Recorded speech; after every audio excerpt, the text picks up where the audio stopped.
Kasi nag-resume na tayo last Monday and no ad interim appointments were signed by the President. I wonder why this is the case, Mr. President. Do you have you would like to venture a guess or you have an information? Your guess is as good as mine, Mr. President. The graver problem is the CA cannot even act on its constitutional, cannot be confirmed even if the President would like it to be so, because the CA cannot confirm a secretary who is in an acting capacity. CA can only confirm secretaries who are designated with an ad interim capacity.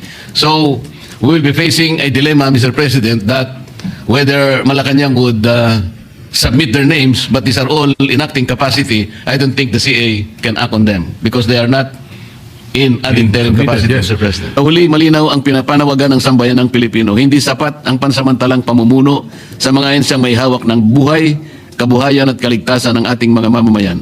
Ang pananagutan ay hindi maaaring acting lamang.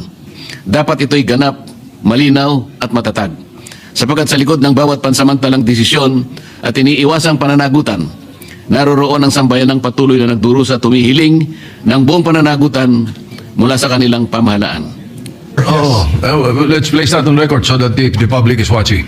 When a presidential appointee is appointed into a cabinet position, when Congress is not in session, it is called an interim appointment. Yes. When a cabinet position or person is appointed into the cabinet, when Congress is in session, it is only in an acting capacity. So my question, Mr. President, is in terms of authority and mandate, ano po ba ang difference ng full-time secretary and an acting secretary?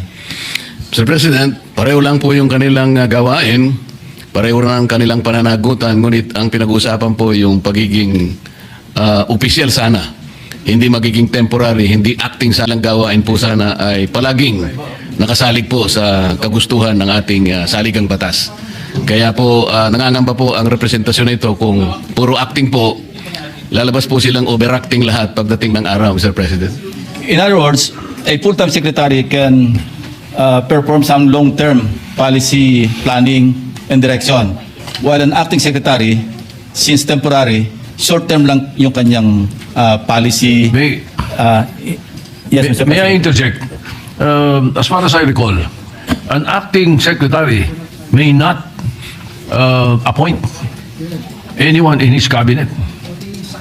That's the way I recall it, and I don't think he is allowed to sign for a certain amount of budget or funds. That's why an ad interim appointment is important.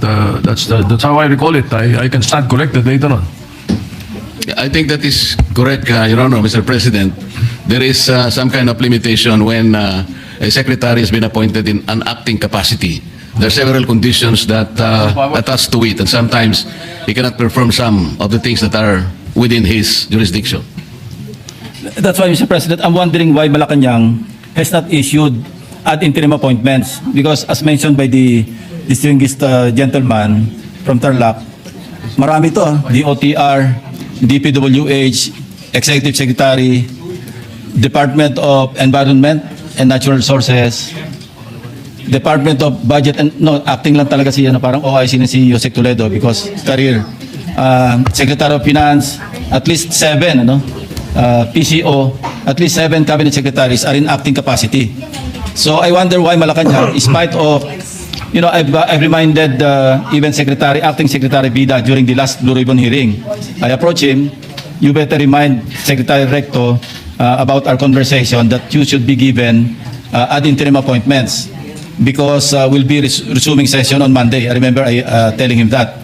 And he said, yes, that's the reason why I'm leaving because I'm having a meeting with the acting executive secretary. But even then, wala rin po nangyari kasi nag-resume na tayo last Monday and no ad interim appointments were signed by the President. I wonder why this is the case, Mr. President. Do you have would like to venture a guess or you have an information? Your guess is as good as mine, Mr. President. The graver problem is the CA cannot even act on its constitutional duty because it cannot be confirmed even if the President would like it to be so, because the CA cannot confirm a secretary who is in an acting capacity.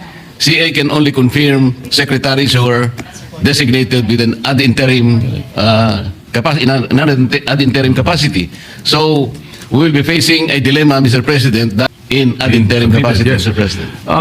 Based on a Supreme Court decision, a cabinet official who is in an acting capacity may only serve for 1 year. There is a Supreme Court decision to that effect.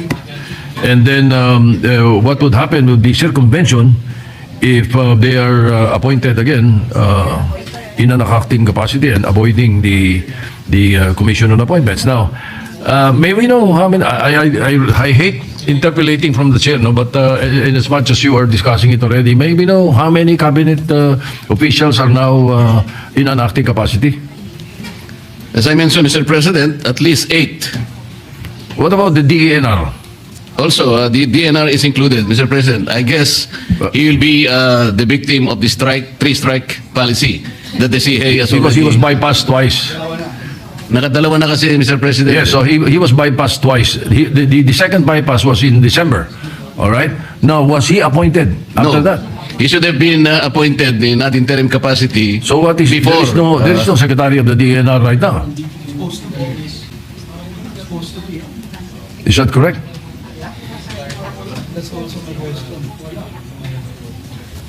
Senator Tulfo, with the permission of Senator Lacson and Senator Margoleta. Yes, Mr. President, di po ba na dumana sa CA sila Secretary Lutilla, Secretary Ralph Recto? Previous, pero so kailangan pang bumalik ulit sila sa CA dahil Yes, ibang agency they were not approved, yet they were not rejected.